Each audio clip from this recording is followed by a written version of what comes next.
পেঁয়াজ ফ্রোজিং করার টেকনিক গুলো জানলে পেঁয়াজ কখনো নষ্ট হবে না, দীর্ঘদিন রেখেও খেতে পারবেন। সত্যি বলতে পেঁয়াজের দাম এখন অনেক সস্তা। আর সামনে আর ২-৪ দিন পরে কিন্তু অতিরিক্ত দাম বেড়ে যাবে, যেহেতু রমজান চলে এসেছে। তাই এখনই সময় পেঁয়াজ ফ্রোজিং করে রাখা। আসসালামু আলাইকুম, কেমন আছেন সবাই? আশা করি ভালো আছেন। আলহামদুলিল্লাহ, আমিও ভালো আছি।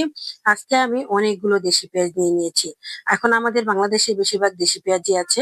তাই দেশি পেঁয়াজটাই আমাদের এখন ব্যবহার করতে হয়। কিন্তু দেশি পেঁয়াজটা বেশিক্ষণ রেখে রেখে খাওয়া যায় না। মানে অনেকদিন রাখলে ভিতরটা কেমন যেন হয়ে যায়। আর এতে করে পেঁয়াজের অনেক বরকতও কমে যায়। এই তো সবগুলো পেঁয়াজ ছুলে নিলাম, আর যে ভিতরের অংশগুলো আছে ওগুলো সব ফেলে দিয়েছি। আর মাথার মধ্যে যে একটা সাদা অংশ থাকে, এটা কিন্তু সবসময় ফেলে দিবেন, এটা কিছুতেই রাখবেন না। এটা ফ্রোজিং করা ঠিক না, এমনকি খাওয়াও ঠিক না। তো যাই হোক, এই তো আমি বড় বড় পেঁয়াজগুলো যেগুলো একটু সাইজে বড় বড় ছিল, ওগুলোকে আমি সুন্দর করে স্লাইস করে করে কেটে নিয়েছি। আর কেটে এখন নিচে এক টুকরা লেবু দিয়ে দিলাম একটা বক্সের ভিতরে। আর লেবুর উপরেই আমি এই পেঁয়াজগুলো সুন্দর করে সেট করে দিচ্ছি। একদম যেভাবে কেটেছি ঠিক এভাবে ধরে ধরে সেট করে দিয়ে দিচ্ছি। অনেক আপুরাই বলেন যে পেঁয়াজ ফ্রোজিং করে রাখলে ফ্রিজের ভিতরে গন্ধ হয়ে যায়। সত্যি বলতে আসলে গন্ধ হবে না যদি আপনি এই লেবুগুলো দিয়ে রাখেন। আর এমন একটা বক্স নিবেন যে বক্সের ঢাকনাটা খুব শক্তভাবে লাগানো যায়। তো যাই হোক, এই তো আমার হয়ে গেছে। আর এখন আমি ঢাকনা দিয়ে রেখে দিচ্ছি। সত্যি বলতে এই পেঁয়াজটা আমার বেশি কাজে লাগে। আমার যখনই যেতটুকু প্রয়োজন আমি অতটুকু ওখান থেকে নিয়ে তরকারিতে দিয়ে দিতে পারি।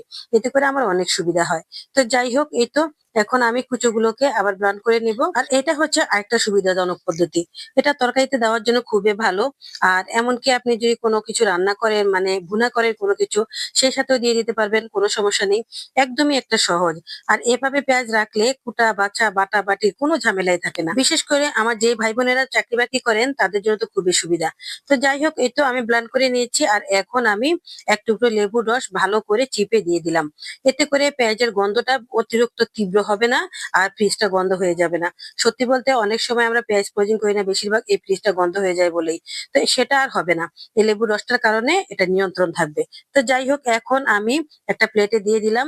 আর এভাবে আমি স্প্যাচুলা দিয়ে একটা আগ দিয়ে দিচ্ছি। এতে করে পেঁয়াজটা যখন শক্ত হয়ে যাবে তখন আমার ভাঙতে সুবিধা হবে। আর এলোমেলো হয়ে ভাঙবে না। তো যাই হোক, এই তো হয়ে গেছে। আর এখন আমি এগুলোকে ডিপ ফ্রিজে রেখে দেবো। ডিপ ফ্রিজে রাখার পর কেমন হয়েছে সেটাও আপনাদেরকে দেখাবো। আর এই ব্যবহারটা কিন্তু অনেকটাই সুবিধা। এটা কিন্তু আপনাদের জন্য খুবই ভালো। কারণ প্রতিদিন যে পেঁয়াজ কাটাকাটির ঝামেলা, বাটাবাটির ঝামেলা, এগুলো কিছুই থাকবে না। সামনে রমজান আসছে, রমজানে পেঁয়াজের দাম অনেক বেড়ে যাবে। তখন কিন্তু এই পেঁয়াজটা আপনার অনেক কাজে লাগবে। এখনই যদি কিছুটা ফ্রোজিং করে রেখে দেন এভাবে, তখন দেখবেন আপনার আর কোনো ভেজাল থাকবে না। আসলে আমি নিজেকে দিয়েই বলি, আমি হচ্ছি মধ্যবিত্ত মানুষ। তো আমার সবসময় পেঁয়াজটা কাজেই লাগে। পেঁয়াজ ছাড়া কোনো আমি রান্না করতে পারি না। এই জন্যই আমি সবসময় যখন পেঁয়াজ সস্তা হয় তখন আমি কিছুটা এভাবে ফ্রোজিং করে রেখে দেই। এমন নয় যে প্রতিদিনই আমি ফ্রোজিং পেঁয়াজটাই খাবো। কিন্তু মাঝে মাঝে আমি নরমাল পেঁয়াজও খাই। কিন্তু যখন আমার কোনো থাকে না ঘরে, অথবা আমি বাজার থেকে আনতে পারিনি, অথবা আমার হাতে টাকা নেই, তখন আমি এখান থেকে ইউজ করতে পারি। আমার কোনো অসুবিধা হয় না।